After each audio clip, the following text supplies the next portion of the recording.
Jeez, oh Pete's, I read a lot of books this month.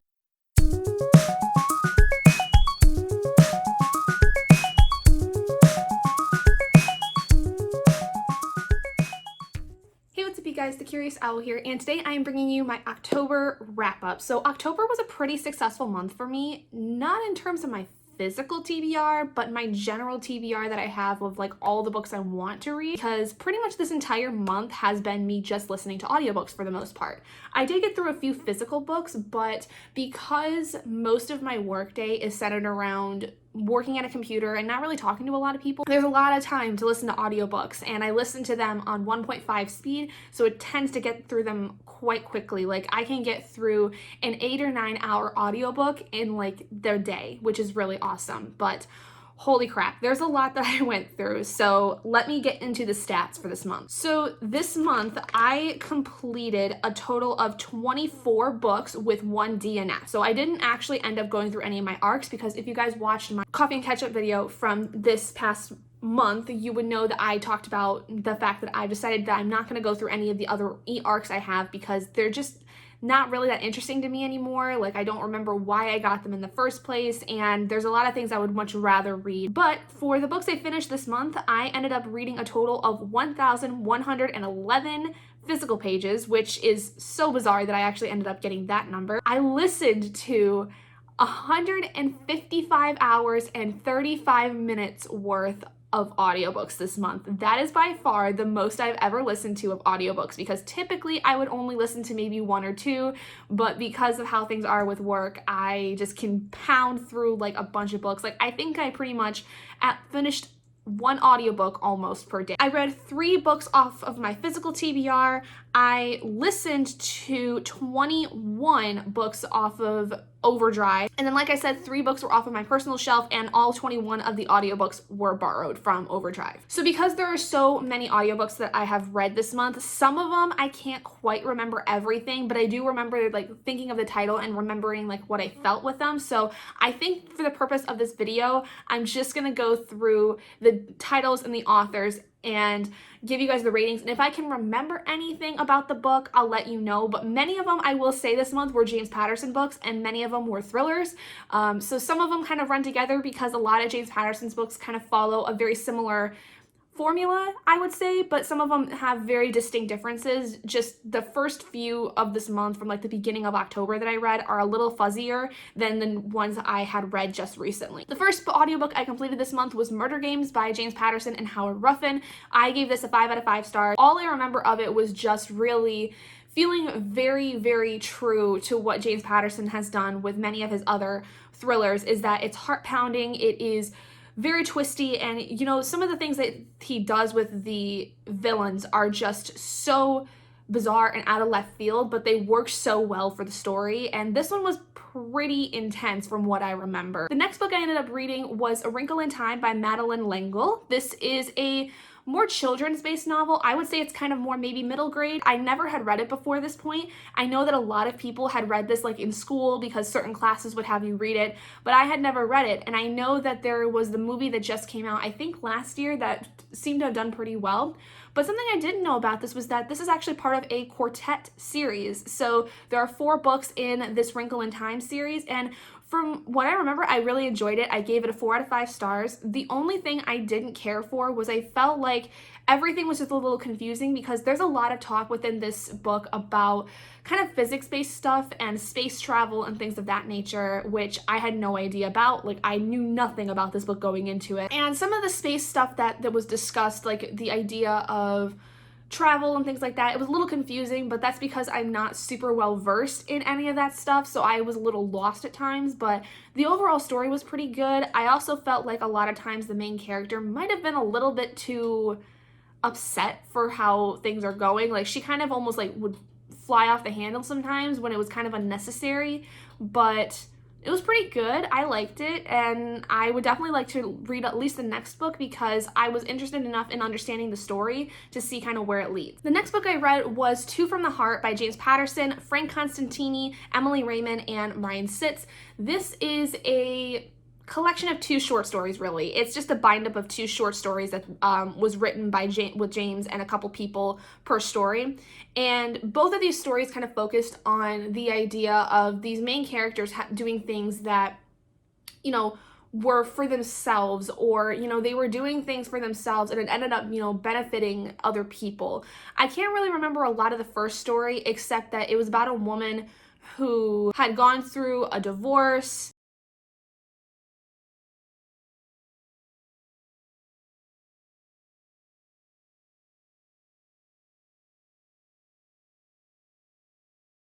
The second story I remember a lot more, which is about this guy who's a writer and this really big, important guy, like somebody that is like super well known in the technology universe. Like, think somebody like Elon Musk, that kind of like level of celebrity. He comes to this writer and is like, I literally have had no life since I was a teenager when I started making these things and getting really, really popular for it.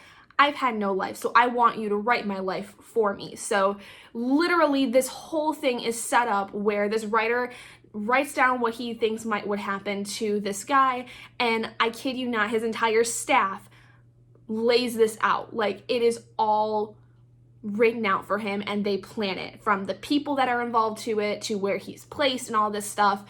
And it's kind of seeing how this guy like traverses through all of this, even though it's pretty much all faked. Like, it was a really weird kind of setup. Like, I don't understand a lot of how this could have gone on as like plausible to the guy that this was happening to, because he knew that this guy was writing his life for him. So how could he not know that a lot of this stuff was like possibly fake? But regardless, I do remember the 2 stories having been really enjoyable. There were just some things about them that I kind of was like, I don't know so much about this kind of thing. So I ended up giving it like a 4 out of 5 stars, because it was still really enjoyable and very different from what I had seen of James Patterson before. Because typically with James Patterson, all I know of his work is his thrillers and his more dystopia sci-fi-y kind of stuff with like the Maximum Ride series. And so I had never seen anything that James Patterson had written that was more on the romance side, and it was pretty enjoyable for the most part. I really liked it, and it was very, very interesting. The next book is another James Patterson book, which is Woman of God, and this one he wrote with Maxine Patero, who is the same author he wrote the Confessions of a Murder Suspect series with. This is actually probably one of my most favorite books of James Patterson by far, and the content is so interesting because this is about a woman who was a doctor. She was a doctor in, like, I think the Sudan. She was there, very religious woman, was very much a believer of God kind of thing, believed that he was always there with her. And literally this story is traveling across the time as this woman experiences so many different things that really push her belief in her faith. And it's literally a story of her becoming the next pope. Like, the very opening of the story is when this woman is waiting for the election of the pope, and her name has been brought up as somebody that is possibly in the running to be the pope. And this is a huge deal because at this point in time, there has been no woman who has ever become a pope before, and there's a lot of backlash against it by the Catholic Church because a woman is not supposed to be in power with the church. You know, it's not something that's been done. It's against tradition and all that stuff. So the story starts off with that, and then goes back in time leading up to that point, from where this woman started and all of the heartache and all of the things that she had gone through throughout probably the last like several years. Like, it doesn't seem like it's a very long time, probably like at most like 5, 6, possibly 7 years of her life, and leading up to the point where this election is happening. And it's so good because it's incredibly heart-wrenching. Like, a lot of the things that this woman goes through, I feel so bad about, because they're things that I would never have wished upon any enemy of mine if I had any. It's just one of those stories where, like, you understand how much pain this woman has gone through and you truly feel for her. And so many points in the story, I had to like take a second to stop what I was doing at work and like get myself together because I was about to cry at my desk. Pretty much I gave this a 5 out of 5 stars if you can't tell. The next book I read was Blonde Hair, Blue Eyes by Karin. This is a short story and it is about a young woman. I think this is like in the 80s, like late 80s, early 90s, and she is a college student. She is looking to go into journalism, and she finds out that there are several young women who have gone missing, and she seems to be the only person that thinks that there's a link between these young women, and that's because they all had blonde hair and blue eyes. And she really is trying to figure out what exactly has happened to these girls, who's taken them, and things of that nature. And I liked it, but there were some things about it that I was kind of iffy about. Like, there was a whole thing about a relationship she was in that was kind of blossoming, and there was stuff about her family that was involved. And while that was really interesting for like the whole context of her life and everything, I felt like for this short story, I just wanted to know more about what this whole thing was happening. There is some talk about sexual assault and rape involved in the story, so please be aware of that if you read this, because it is a huge prevalent part of the story because of the fact that especially in this time period, like the early 90s, things about rape and sexual assault were not really as well discussed as they are now. Now we have a lot of talk about the problems of sexual assault and rape and how it is so prevalent in our society, but even in the early 90s, those things were not really talked about, and the statistics of women that were, raped and sexually assaulted were very, very different, and people didn't really pay attention to those things. And so this main character is really trying to make it more known about these statistics and how women are really being targeted for these sexual assaults and rapes. And not just women, like there's even the talk about how men are sexually assaulted and raped to an extent. And so there's a lot of like discussion about that within one particular scene that made my blood boil so much, because there was that typical misogynistic character that was in this story that was fighting against everything that this character was trying to prove. But there was one character who was really invested in this, and he was really very supportive of this character going through with the story and bringing this to light, because he thought it was really important to bring this to light. So it was really interesting, but I just felt like the context of her life wasn't really as important, and I felt like it had much more of a prevalence to the story than the actual mystery of it did. And then because it's a short story, it kind of leads off into kind of the abyss, like it has an ending where you don't know what exactly happens to this character. And I was really upset by that, because I wanted this story to be much more finite. Like, I didn't want it to be something that maybe got expanded later on. And it's entirely possible that this is a short story that Karin Slaughter is going to expand later on. I don't know. Many times that is what happens with authors, is they'll write something kind of more on a short story scale and then build their story from there. But the ending made me really, really upset, and I just really want to see what happens with this character. But I ended up giving it a 4 out of 5 stars because it was really enjoyable. The next book I read was 1984 by George Orwell. This I didn't care for so much. I guess for some reason the classics when it comes to politics I don't really care about, because a lot of times it's based in communism and stuff like that, because George Orwell has always been really well known for his stories that focused on communism, because he wrote not only 1984, but he also wrote Animal Farm, which I read when I was in high school, and I didn't really get that story a lot. Like, I've never really truly understood communism in any way. I've never really understood the politics of that versus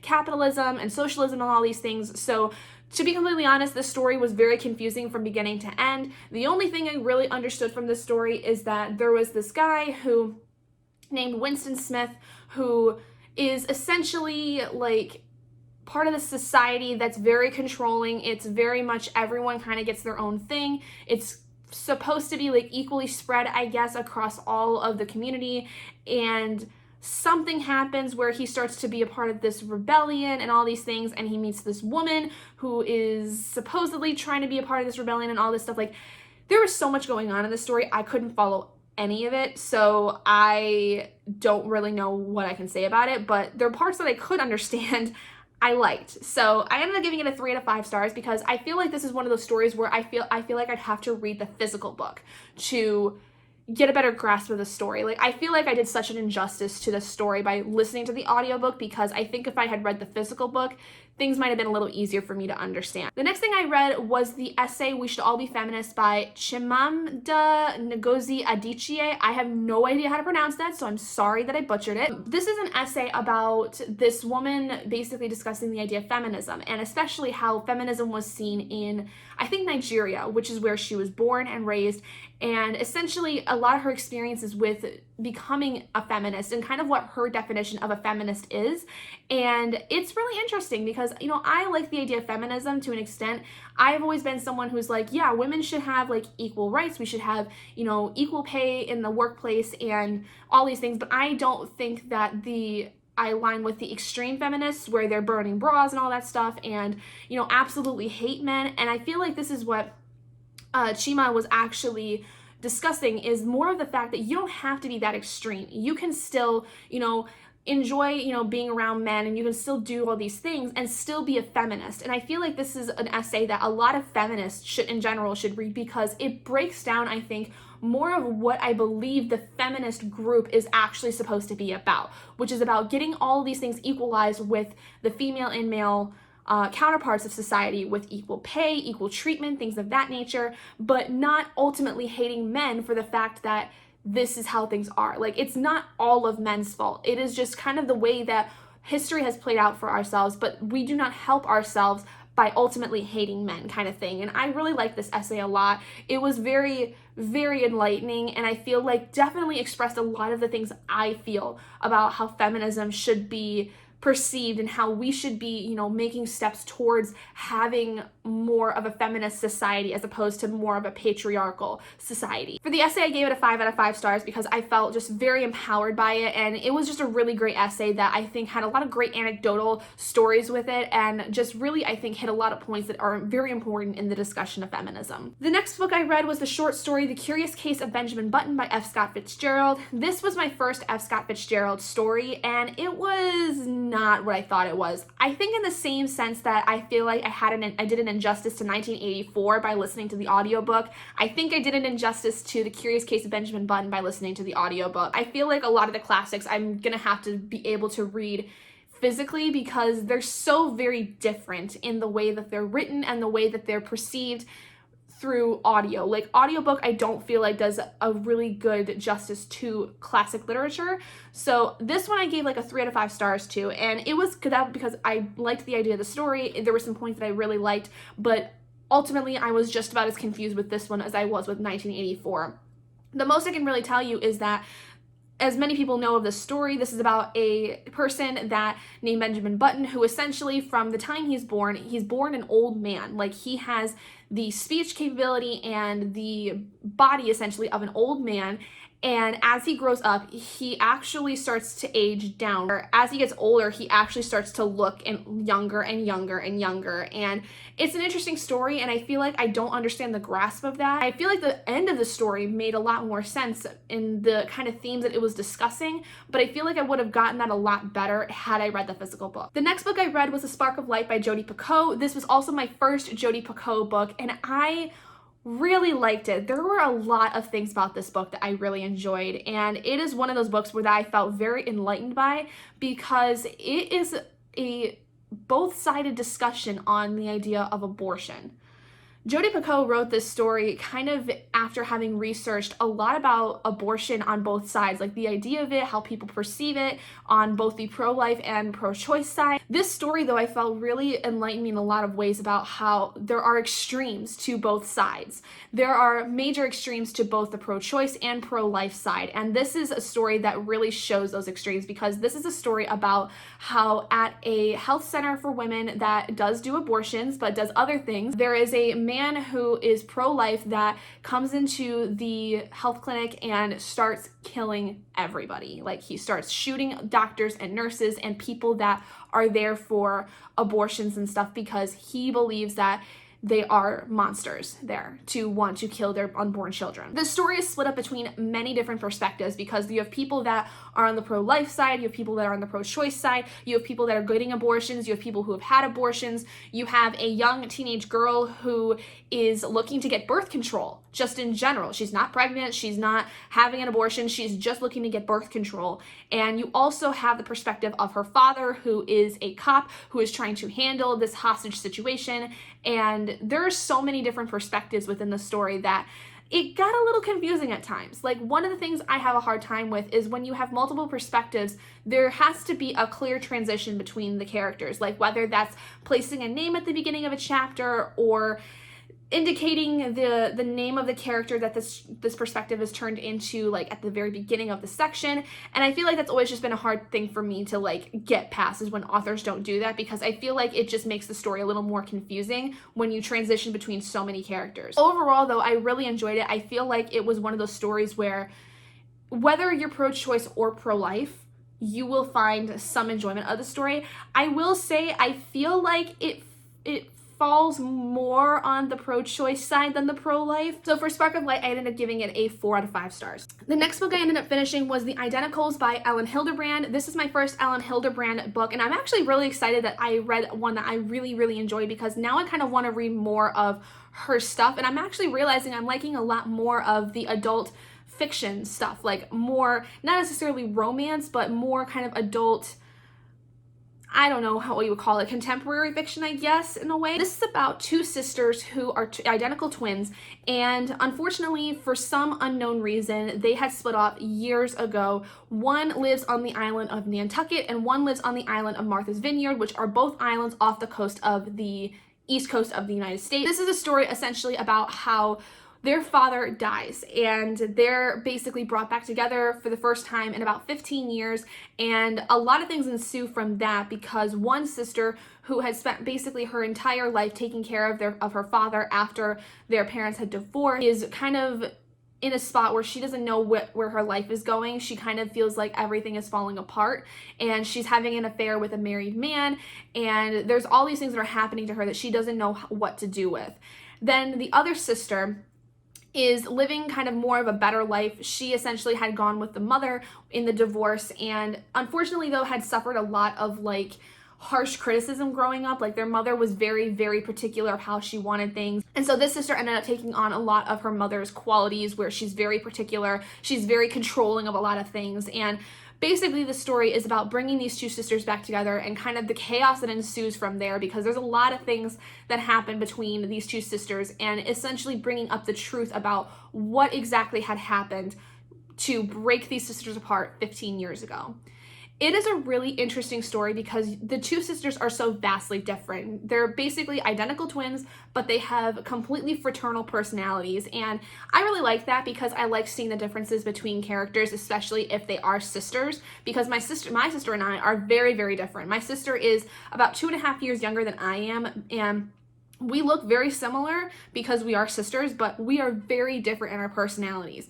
I am much more of a bookworm. I am much more of a stay indoors kind of person, and my sister is a softball player, and she's always outside pretty much at any point in time. This, I felt like, just made me really appreciate a lot of things about the relationship that I have with my sister, because I really can't even imagine how my life would be without my younger sister, because we have fought, you know, over years and stuff like sisters do, but I can't even really imagine how my life would be without her in it. I ended up giving it a 5 out of 5 stars because there were also points in this novel where I kind of started tearing up a little bit because of the love that is within this story. The next book I read is The President is Missing by Bill Clinton and James Patterson. Now, I know that this book came out last year, and I didn't really hear much about it. I didn't really hear anything about what the story was about, but oh my God, this book was amazing. I cannot believe how much I loved this book. It's a thriller just like most of James Patterson's work, but Bill Clinton,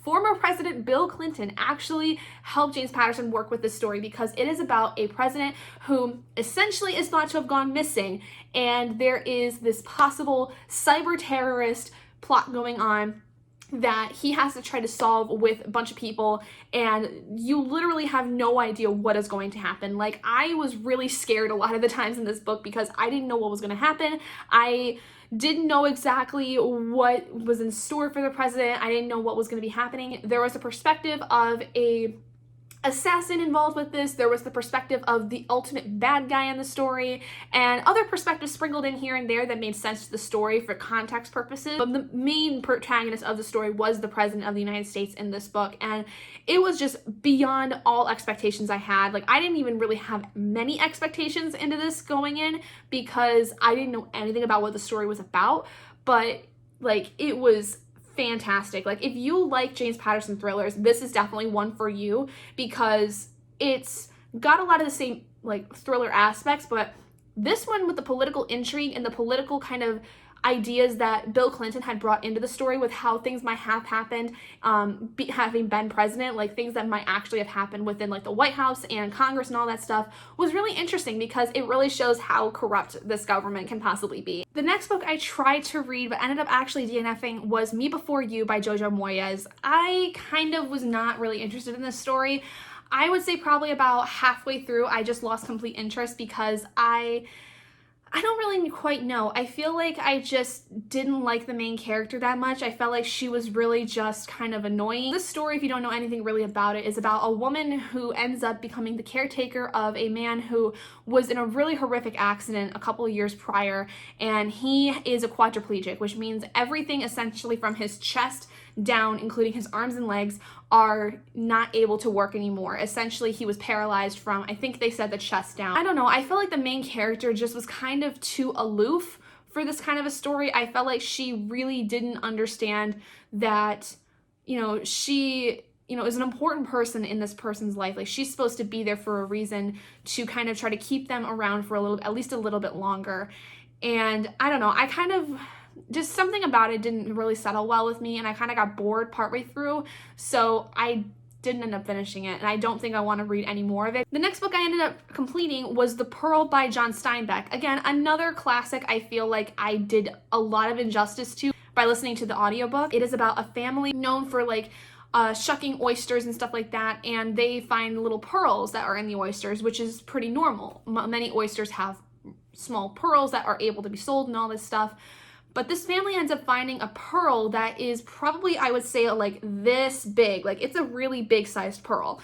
And so everyone is like, oh, you're going to have so much money with it. And this family was struggling because their only son had been stung by a scorpion and was possibly sick. And nobody was taking them seriously because they had no money and all this stuff. So when they get this pearl, everyone is after it, essentially. And it kind of, I think, was touching on a lot of ideas about greed and just kind of the lengths that some people will go to have something that is attainable, that shows wealth and all that stuff. And it was really interesting in how some people can go really crazy when it comes to protecting their wealth and protecting things that are theirs. And so there were a lot of great points within this, but I feel like I just, again, did such an injustice to it by listening to the audiobook as opposed to reading it physically.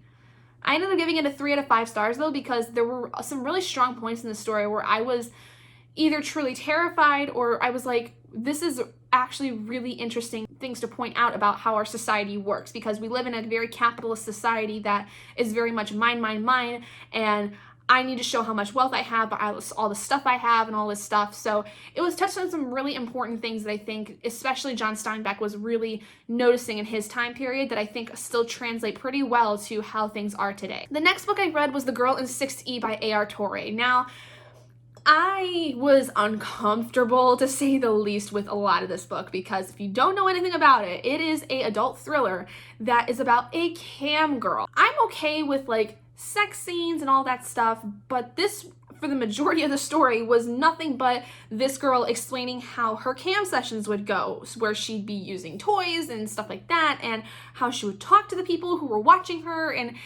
I don't like the idea of cam girls. I find it so uncomfortable for me because I just can't imagine myself being in that situation. I'm very uncomfortable with my body as it is, and I don't think I would really like to be a part of that. It was interesting to learn more about, I guess, the cam girl side of things, like how the business is and like what kind of goes on with it. But the main point of the story was supposed to be how this cam girl, she basically never leaves her house because she also has this like desire to kill anyone that can walk through her door. Like, there's a lot that delves into her past about how she became that way, but basically she has to be locked up in her house, in her apartment every night, because otherwise if she's let out and into the world, she more than likely will kill a bunch of people just for shits and giggles. So the story, though, does delve into the idea that there is a young girl who, like a little girl, who is at risk of being captured by a pedophile, someone that she knows actually. And this cam girl thinks that it's something to do with her because this individual was someone that she cammed with, and so she feels like it is her responsibility to go and find this girl and protect her.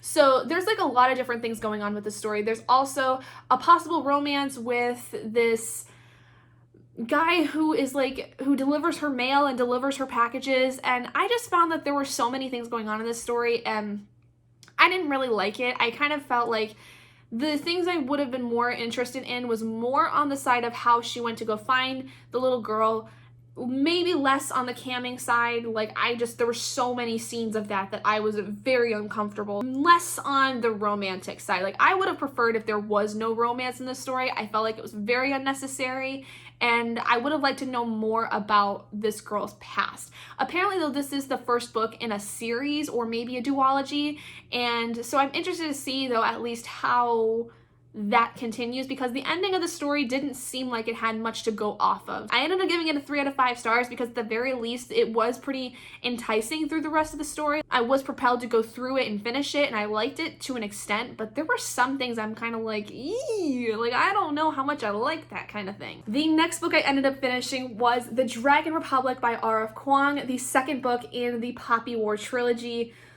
Oh my god. Oh my god. So this, I ended up giving a 4.5 out of 5 stars, but I ended up marking it at 5 stars on Goodreads. And I have to say, I think I like this one slightly less than I did the Poppy War, but only because I felt like there were some parts of the story that were kind of a little too long or a little unnecessary, and I thought that there were some parts that were a little confusing just with the political aspect of it. Like, I feel like I'd have to reread the Poppy War and then immediately read the Dragon Republic again, because the Poppy War I had read in August, and so it's been a couple months since I was a part of that world, so I feel like that kind of hindered me a little bit with this story, but for the most part it was actually really easy to go back through, and there's so many things that I can't divulge, and I'm very sad, and R.F. Kuang knows how to break my heart apparently in so many ways, and I truly feel bad for Rin. Like, I truly do. Like, some things I feel like she definitely brought on herself, but a lot of the story, I feel so bad for her because she doesn't understand that what she's doing is so bad. So if you don't know anything about the Poppy War trilogy, it is about a young girl named Rin, who essentially is like incredibly intelligent. Like, she's very smart. And in the Poppy War, she ends up going to this really prestigious military academy where she is training to become a soldier. And essentially in there, she meets this teacher who is very mystical. He knows a lot about the gods and everything that everyone kind of relies upon, and he kind of introduces her to a lot of different things about, you know, being a part of all of that and actually being able to call out to the gods to help with different things. And then at one point she ends up actually teaming up with a group of people that are also shamans essentially, and they are the ones that kind of like start to try to bring a revolution to this world because they find that the Empress is inherently bad. She's kind of ruining everything and making things worse for everyone else, and the Dragon Republic kind of picks up on that because there's a lot of things that happen in the Poppy War that I can't divulge as it's very spoilery, but essentially in this book, Rin is really dealing with a lot of stuff. She's addicted to opium for one, so it is really hard for her to stay sober a lot of times in the very beginning of this book. They're on the run because of the fact that they have tried to kill the Empress many a time, and there also is the fact that she can't seem to really control this god that she has essentially linked with, who is incredibly destructive and has caused a lot of problems for her in the Poppy War. And at one point, she meets up with this man who was the father of a guy that she knew in the academy, and he tells her that he needs her to help him overthrow the Empress in order to bring about the Dragon Republic, which is supposed to be a more democratic society in a way. There are a lot of things that I realized within the story too, because there is a group that is brought into the story called the Hesperians that I think are more on line with kind of what would be considered white men. And it is very interesting because there are a lot of things that the Hesperians talk about within this book in terms of how they see the other people, like I think the Nakara is what they're called, that is very synonymous with what I think the white men would have been calling the Asians when white men started coming over to Asia and kind of populating it and kind of taking it over for their own purposes. Like, there's a lot of, actual political history, I think, within this novel that would have gone missed had I not known kind of a little bit about what white men did in the past. Like, I don't know much about Chinese history, I really don't, but I feel like I want to learn more now because of how much R.F. Kuang, I think, has really implemented within these books. This, though, I feel like is one of those books where you have to be prepared. Like, just like with the Game of Thrones, you cannot fall in love with any of these characters because you don't know who is going to be next to be killed. Like, it is seriously one of those series, and I feel like that is very much how R.F. Kuang wanted it. Like, she wanted to play on the idea that George R.R. Martin did, where he was killing off different characters because he freaking could and wanted to break your freaking heart. And I'm not okay with it. The next book I ended up finishing was The Grown Up by Gillian Flynn. This is a short story about essentially a woman who is posing as a medium, even though she's not really a medium. She has this woman come into the store that she works at who is telling her that her stepson, who is like 16 years old or so, is supposedly might be possessed by a devil kind of thing. And so the young woman decides to go to the house and finds that the son does seem to be pretty creepy, but everything is definitely not as it seems. This was really interesting. I felt like was very, very different than a lot of other stories that I had read, but at the same time was kind of too short for my liking. I ended up giving it a 3 out of 5 stars because I think it had definitely some real good promise, but I felt like it could have been a little better. Like, the ultimate ending of the story actually was really interesting because you really don't know what to expect. I would have been more interested, I think, to see of how exactly this woman got to where she is, because the store that she works at is actually more of a brothel, as it's explained very early in the short story. So I wanted to know how she exactly got there. But the ultimate ending of the story was actually pretty good. I kind of liked it. I just wish that there would have been more to it. The next book I ended up reading was At the Mountains of Madness by H.P. Lovecraft. This is my first H.P. Lovecraft story, and oh boy. I had to actually look up the whole plot development of the story because I was very confused many times throughout the story. Like, I got the pretty much the gist of it at the beginning, where essentially there is this research team going to Antarctica in like the 1930s, I think, and essentially they're looking to go down there. There's geologists, there's biologists, all these people, because they're looking to see if there actually at some point was life in Antarctica millions of years ago, and they find this cavern that is filled with these almost like squid-like creatures that seem to have been preserved incredibly well. Like, they look like they could still be alive had they been like thawed out, if you will. And they find out that there is actually like this entire, like, there used to be this entire society of these things, and things start to happen. People go missing, people start dying left and right. These cephalopod-like things actually start to come to life in a way. And then from there, it gets kind of fuzzy for me. I felt like through the second half of the story, I didn't quite understand what was going on. It wasn't until like they got to the real reveal of the story of this entire society that had been there that it was actually kind of interesting.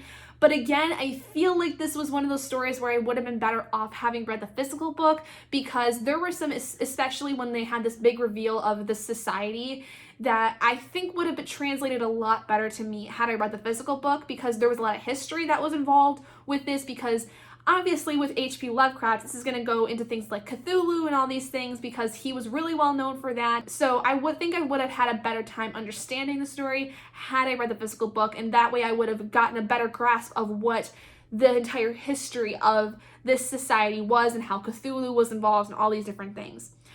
But for my first H.P. Lovecraft story, it wasn't too bad. I gave it like a 3 out of 5 stars. It definitely was really dark and twisted and very sci-fi-y like I had expected, and I was not really disappointed in the slightest. I think if I just had read the physical book, I would have enjoyed it a lot more. The next book I ended up reading was Invisible by James Patterson and David Ellis. This is a wonderful, wonderful thriller. This is about a woman who is a research analyst for the FBI, and her sister is killed in a fire that they think had just started in the bedroom. But this research analyst does not believe that all is what it seems and is hell-bent on finding out what exactly has happened, because apparently the same kind of thing has happened to many people across the country where unexplained fires have happened and someone dies in the bedroom in the exact same way. And no one knows who did it. No one knows if it is really arson or if they were just accidents. The thing that I really loved about this was the fact that this story is split up between not only the main character, but the bad guy. There are little memos in this story sprinkled throughout of the bad guy essentially talking into a recorder of some kind and really explaining his side of things and why he's doing the things that he's doing. And let me just say, the bad guy is not what they seem. The ending of this story, I think, really took me for a ride, because there were so many things that I was just so thrown off by, but also they made sense by the end of it. And I feel like now looking back on it, there were a couple things I wish would have been a little different, or would have been a little bit more explained about the possible bad guy. But I think for what the story was and what they divulged about it, it actually made quite a lot of sense. I just wish it would have been a little bit more explained in it, but regardless, I gave it a 5 out of 5 stars because, like with many other James Patterson novels, the entire intrigue of finding the bad guy and finding out about them was just so on par with what I think he's done in the past. And I don't know really if he uses ghostwriters, but if he uses ghostwriters in his books, they do a really damn good job of following what James Patterson has done in the past, because it felt like a James Patterson book. It really did. I wouldn't be able to tell you whether or not that these were ghost written, because they all seem to be the same way, the same style of writing, the same style of creating the characters and creating the intrigue and the plot. Like, it truly feels like his older work, and it doesn't seem to have changed in the slightest, which is pretty good, I think. The next book I finished was It Ends With Us by Colleen Hoover.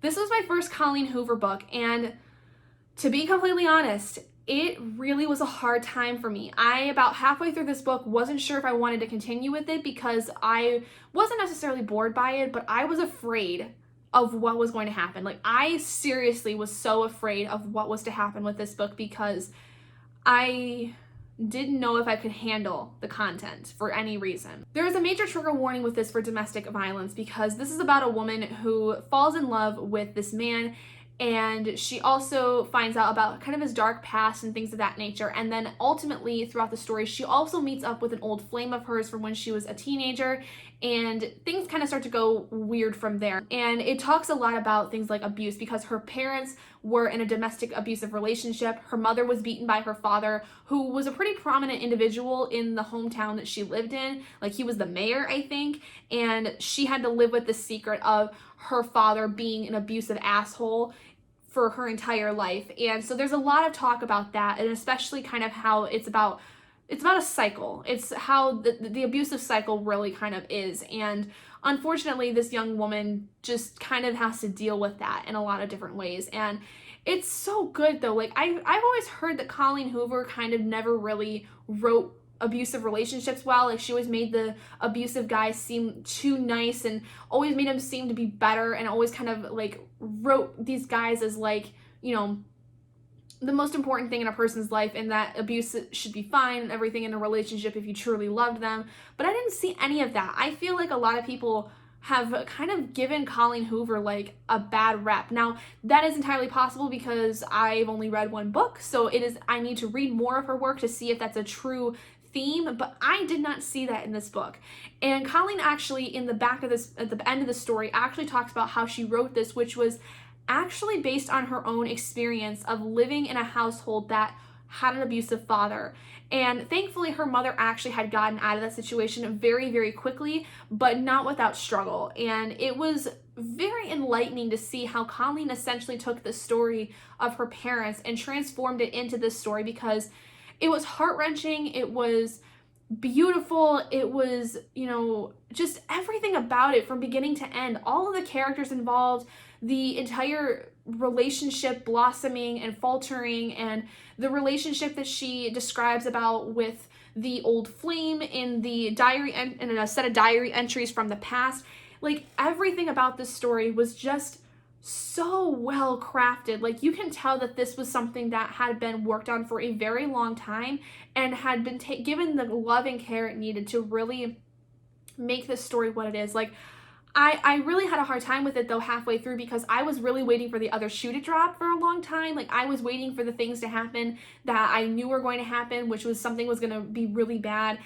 And when it did, I cried so much. Like, I started crying at my desk, and I had to like keep my composure for the most part because I was at work. But there were so many points in the story I was so distraught for this main character, and because I'd never been in that situation, but I couldn't help but feel like I was that individual in the story. And I don't know why, it was just so devastating, and I felt like I was living it, but I wasn't. And that's kind of scary in some ways, but I fell in love with this book, and I don't know how else to really describe it, but I ended up giving it a 5 out of 5 stars. The next book I read, finally getting through some of my Morganville Vampires reread series, was book 2, The Dead Girls Dance. Now, I ended up filming a vlog rereading these books, but I lost all the footage, and I had stated in that this actually, The Dead Girls Dance, was pretty disappointing. Like, I felt like the story was way too quick, and I felt like there were too many things going on for my liking, and the writing style was not really that great, because obviously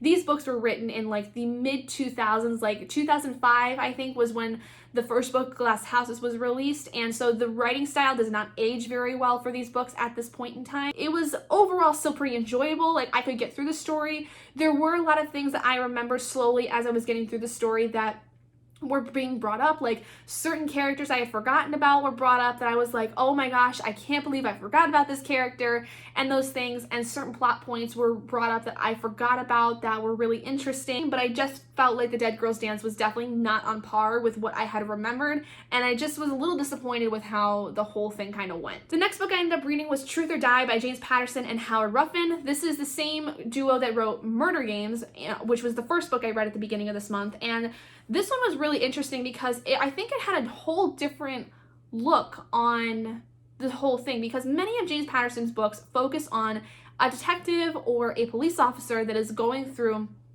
this story and finding out stuff about a case.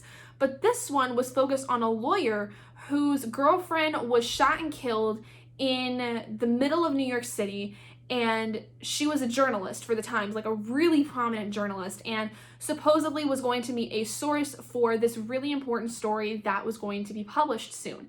And so the lawyer ends up trying to find out what exactly happened and why this had happened in the first place, and finds out that the person that his girlfriend was going to meet is a tech genius. Like, he's 19 years old and is the most intelligent individual that the CIA has in terms of cyber hacking and stuff like that, and finds out some really dark and twisted things about what our government is doing in terms of dealing with terrorists. And it's not exactly the most ethical way of doing things. And so the whole story is him and is the lawyer and this kid trying to find out what's happened and try to bring this story to light, because obviously it's really important that the world knows that what the government is doing, and it's so dark and sinister that if people were to never know about this, it could really end up in the end damaging the United States in a lot of ways. The one thing though I didn't care for this book is I felt like I just got a little bored with it. I don't know why. Like, I just wasn't as invested in this one as I was with the rest of James Patterson's books I've read recently. I think because it was just so very different, and with the political intrigue part of it, I was kind of like taken aback by it, and there were some things that I was a little confused by.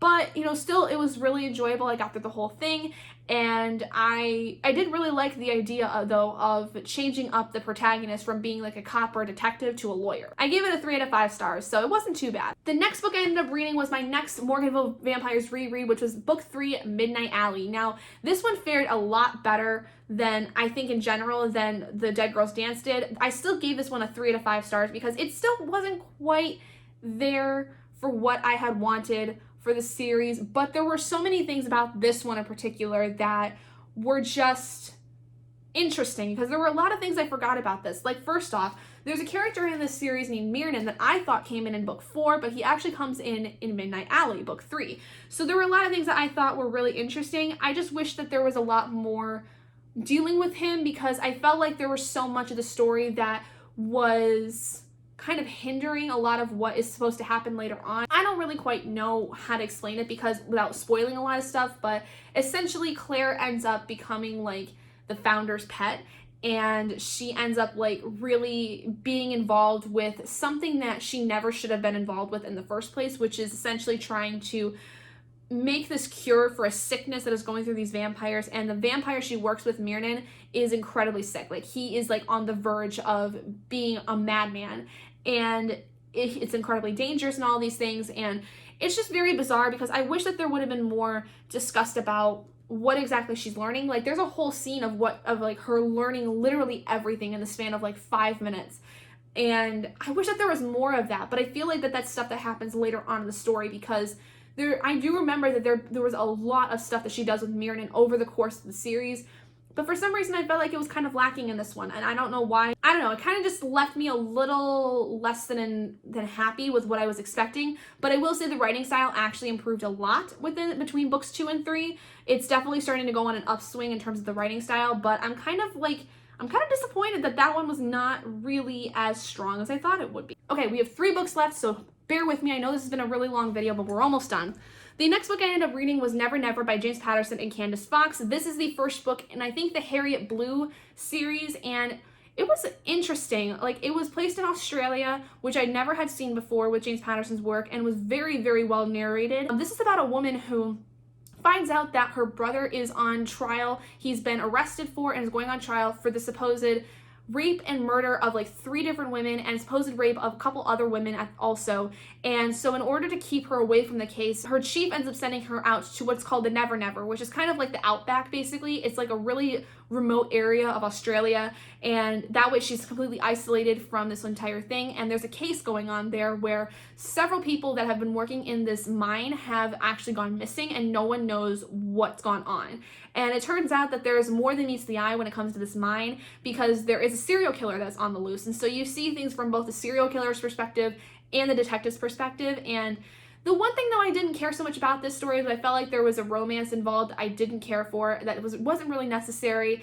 And I kind of questioned why it was there in the first place, because this main character didn't seem the type to really be invested in anyone romantically. The serial killer though too was kind of bizarre. I can't really tell you what it plays on the idea of without spoiling it, but it was a little bizarre, like how the bad guy became the bad guy. Like, it was just a little far-fetched in my opinion, but it was still really enjoyable, and I really liked being able to experience the atmosphere of the story and learn about the people in this town. Some things about it I didn't care for, but was overall pretty good. The next book I ended up reading was We Were Liars by E. Lark Hart. Now, I had never really heard anything about what the story was about. I just heard that it was really good.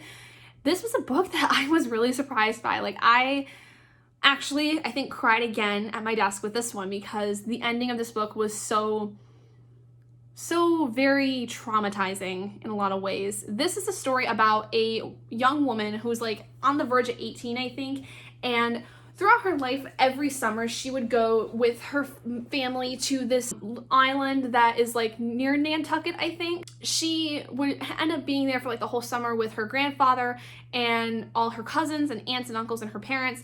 And this is because like her family is a really well-to-do family, like old money kind of family. And there's a lot of drama though that is between the aunts and her mother, because they're all siblings and they're all vying for their father's money when he passes away, and it just becomes very apparent that there's a lot of drama within this story.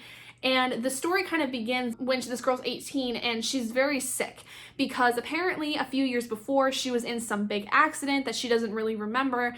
And unfortunately, like, things kind of start to unravel from there. Like, she starts to learn more and more about what happened a few summers prior. This story broke my heart in a lot of ways because there were things that were brought up towards the end that I couldn't believe had actually been happening. This is another book where things are not as they seem, but the way that the story was kind of portrayed in the synopsis was that it's a thriller suspense kind of story. I didn't see it as that. I feel like with thriller and suspense, you have this like overwhelming, like ominous, very heart-pounding kind of atmosphere. And with this, it felt more of a contemporary. It really felt more of a contemporary of a young woman trying to find out what exactly happened to her, and because she doesn't remember anything. And so it felt more on that side. It felt more contemporary than it did thriller. So I don't know why it was marketed as a thriller, because it really wasn't. It was very kind of low in the terms of like the atmosphere. Like, it wasn't really that creepy. It wasn't really, you know, suspenseful. It was really just following along with the story and seeing the flashbacks and seeing the, you know, the more present parts of the story where she's trying to find out what exactly happened to her, and nobody's telling her anything because they tell her that she needs to figure it out in her own time, kind of thing. And the ending of the story, I think, really sold it for me. Like, I was gonna give it like a 3 or maybe 4 out of 5 stars, but the ending of it made things just shoot up to a 5-star because there were so many things divulged about what exactly had happened and what happened to her and her cousins specifically that broke my heart. It really, really broke my heart in so many ways. And I couldn't imagine having been in her shoes, trying to find out about this and then finding out what happened and realizing what exactly happened. It broke my heart. It really did. And so I feel like when books like that, I actually get a real visceral emotion out of them, they have to be a 5-star. I think that there were a lot of things too that also just gave it a 5-star quality, just the writing of it and the pacing of the story and learning little bits and pieces as you went through the story as things kind of progressed. It was just really well written and really well done. And then with the visceral emotion given to it that I felt, you know, it made sense to give it a 5-star. And the final book I finished this month, I'm sorry that this video has been so long, but the final book I finished in October was The Black Book by James Patterson and David Ellis. This one was really, really good. I really liked this one a lot because there was quite a bit of drama that went on in this one that I was kind of surprised by. Like, it was kind of throwing me off my game a little bit because the main character was kind of involved with 2 different women, which I didn't really expect going into this story, but was actually pretty interesting. I felt, though, that there was a part of the main character in the story that was brought up that was kind of not needed because, like, it would have been fine for it to be mentioned, but I felt like there was so much of the story that was focused on that, and I kind of felt like it wasn't really that necessary. Like, I don't know, like, it was almost too sentimental for me. It kind of felt almost there to be there as opposed to having a purpose. The story basically follows this detective after he has made this huge bust on this brothel that he found when honestly working on a completely different case. And when this happens, there is this little black book that essentially has a ledger of all the people that have gone in there and other things that they need to find because they need to bring down all these people that have gone into this brothel. But nobody knows where it is. And everyone is suspecting that either he or his partner did it for some reason. They all think that one of them took it and are hiding it from the FBI so that they can get some kind of recognition for it later on. And so the whole story is him trying to find out exactly what happened to this little black book and also finding out more about who got in there. And there is a lot of finger pointing and a lot of, you know, suspense in terms of figuring out who exactly is behind the disappearance of this little black book.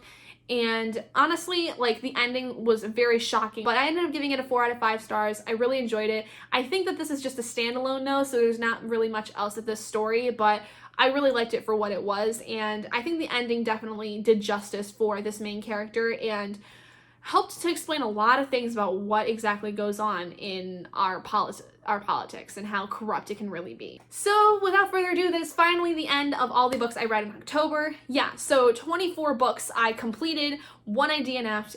Holy crap, that's the most I think I have read in an entire month, and it's pretty much all been audiobooks because that's a lot of what my day is I am at work and I listen to audiobooks all day because I need something to listen to, and music can only do so much, and I feel like with audiobooks it's helping me get through my like actual general TBR a lot quicker. I'm currently working on Feast of Fools by Rachel Caine, which is book 4 in the Morganville Vampires, and I'm also working on the audiobook for The 7.5 Deaths of Evelyn Hardcastle by Stuart Tutton, which I will say now, having about a little over 5 hours left of the audiobook, it's pretty good, but it's definitely not as good as I thought it would be. Anyway, thank you guys so much for joining me in this video. I know it was super long, so if you watched to the end, please let me know with a comment down below and like this video, and it would really mean a lot to me. And if you're not already and you'd like to be, hit that button down below and subscribe to become an owlet in our flock, and I will see all of you guys in my next video.